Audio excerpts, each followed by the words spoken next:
In this video, I'm going to show you guys how to understand the Rubik's Cube notation. So before I start, there are three main things that you should know. Number one is that every side has two moves possible.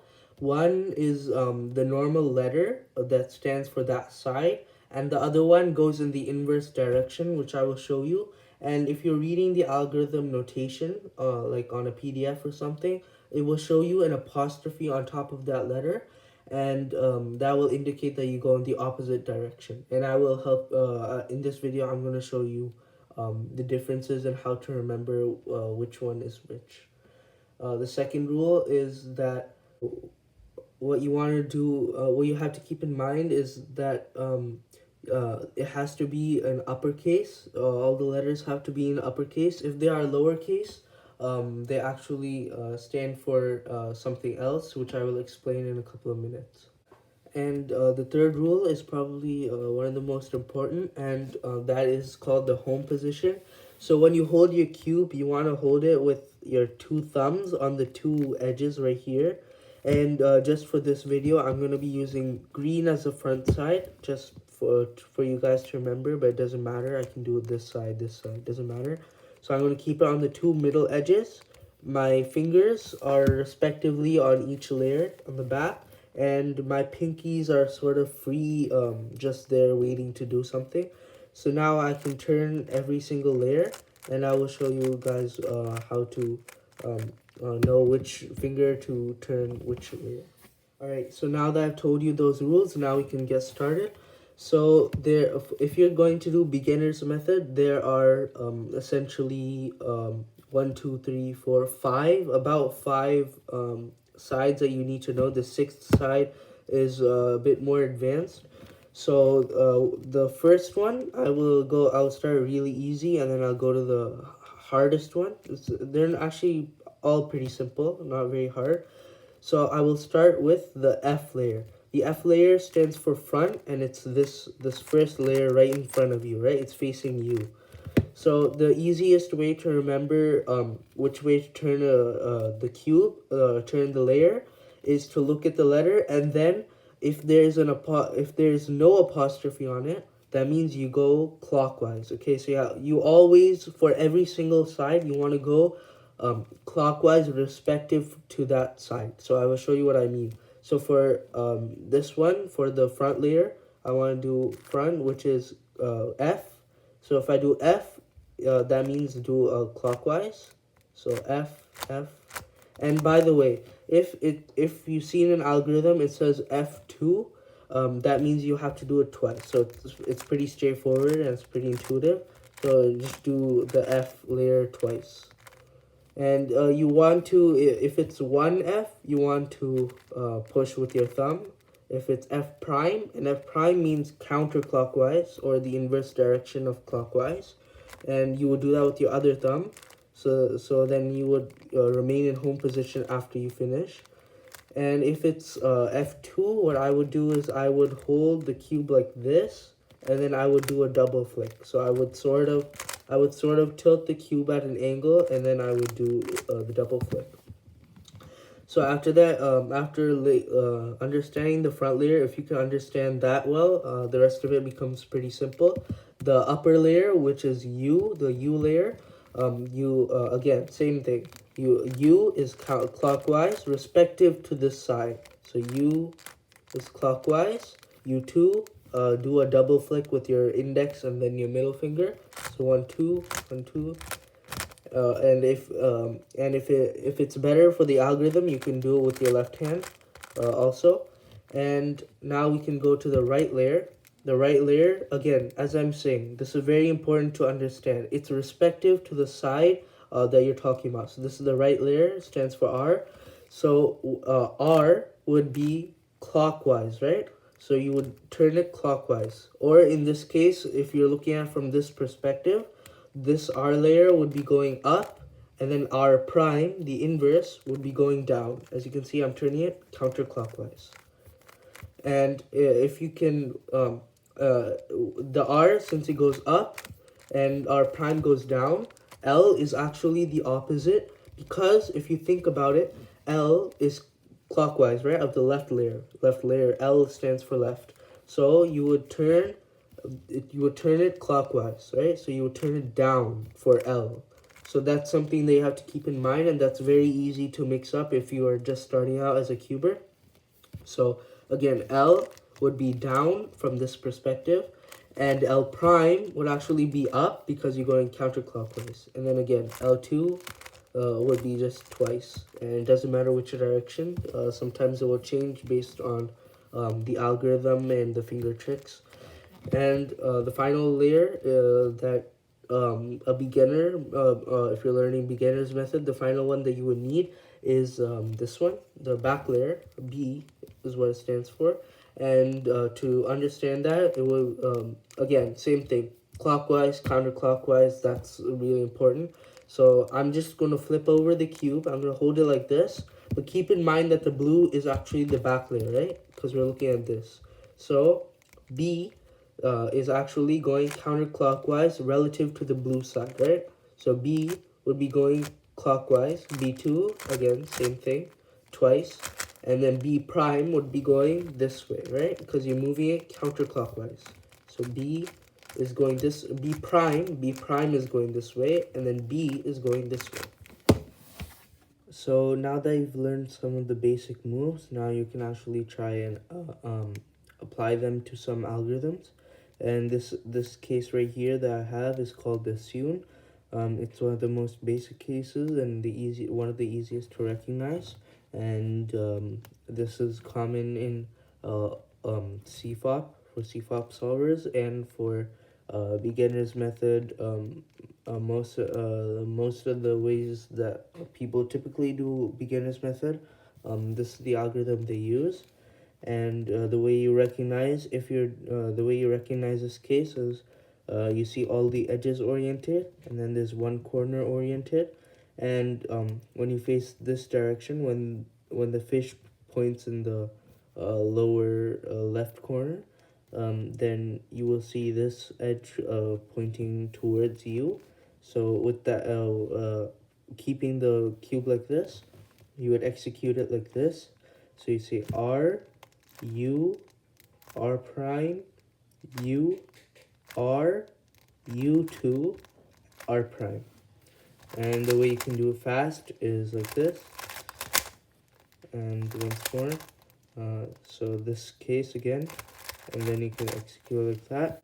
And one thing to note is that you don't have to use the exact same finger tricks that I used. So I executed it like this. But you don't have to do that. You can execute it however you wish. Though the way that I have done it is faster because I've had more practice and I'm used to it. So finger tricks is actually a big part of learning algorithms, because the right finger tricks can mean a couple of seconds off your solve. And typically you want to have good finger tricks throughout your solve, not just on some specific algorithm. Okay, so those were the beginner methods, beginner method moves. It's not like they're not used by CFOP and other methods, but those are the ones that you need only for beginner's method.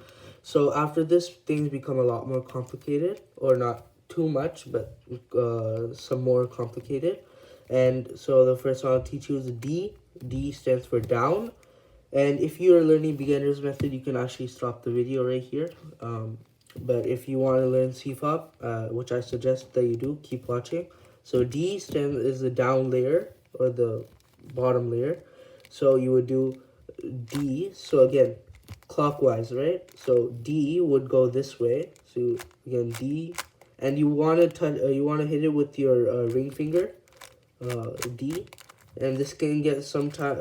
This could take some time to get used to, but after that it should be pretty easy. And then D2 would be pinky finger, index finger, like that. And then D prime, the counterclockwise version, would be going like this, right? And then D2, same thing, like that.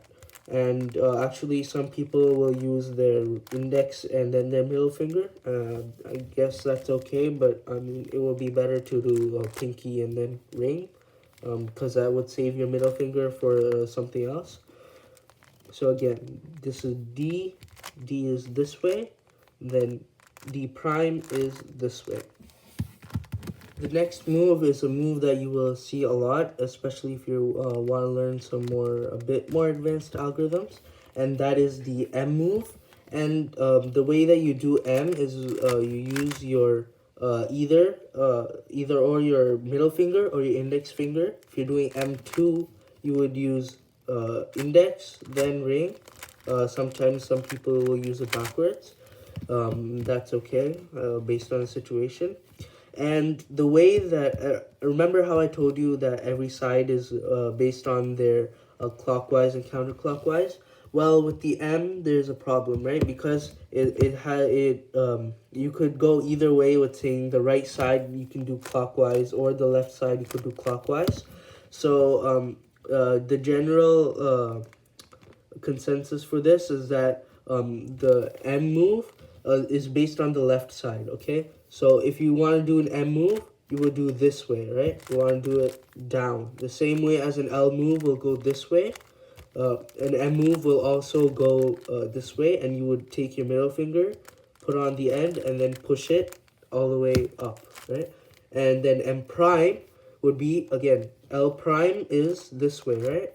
So you would do the same thing, and you would do this way to do an M prime move.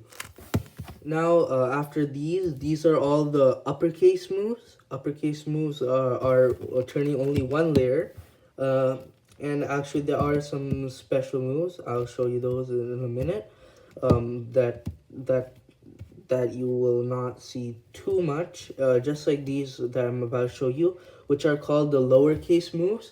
And generally, when you see a letter, for example, F, that is lowercase. That means you're turning two layers instead of one. So an uppercase F would do this, and an F prime would do this, uppercase.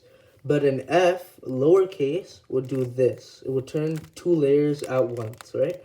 So R, in that same thing, would do this. R2 would do this.